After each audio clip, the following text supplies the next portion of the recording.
going to be looking at today is what happens when we have our confidence and self-esteem being impacted by problems. I'm sure that I don't need to explain to you that when we have a problem that seems overwhelming, or when we have lots of problems going on at the same time, we inevitably feel that our confidence is dropping. The question is, why does this happen? And there's actually a very clear answer from a psychological perspective. It's because when something seems overwhelming, we begin to feel helpless. We begin to feel like there's nothing we can do about our situation.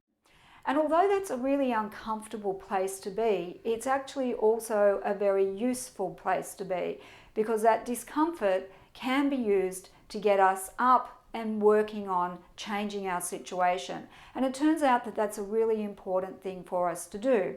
So the research is very clear that when we start to take action to solve a problem, our sense of personal power, or what's called self-efficacy, starts to go up. And as our self-efficacy increases, so too does our self-esteem and our confidence. So people like Martin Seligman have done a lot of research in this area. Martin Seligman says things like, once we've become active and hopeful, self-esteem always improves. And I think this is something for us to remember, because unfortunately, many of us, when we are in difficult situations, do the exact opposite. We give up, we sit still, and we find it hard to get our energy. Whereas what we need to be doing is building drive and taking action in the world. So how do you build the motivation to act? Well, that's really a question that I answer a lot with my clients, but I also answer it a lot in my own life. The idea here is that being able to take action means being able to picture a new way of being. We need to inspire ourselves to change and rewire our behaviours so the change becomes possible.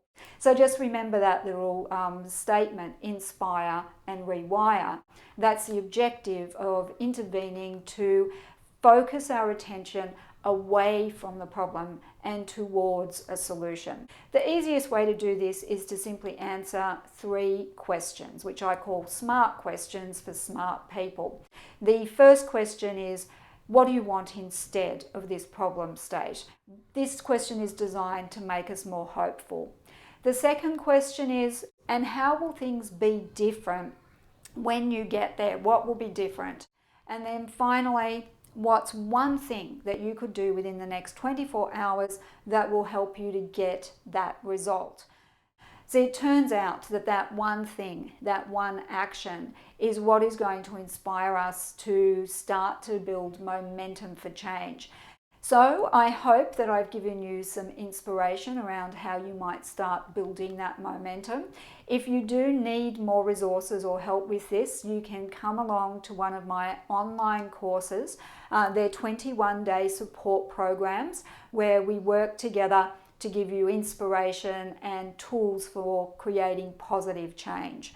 Or if you're a practitioner, you can download my Positive Psychology Toolkit for HR and L&D practitioners. There's links for both of those resources in the link beneath this video.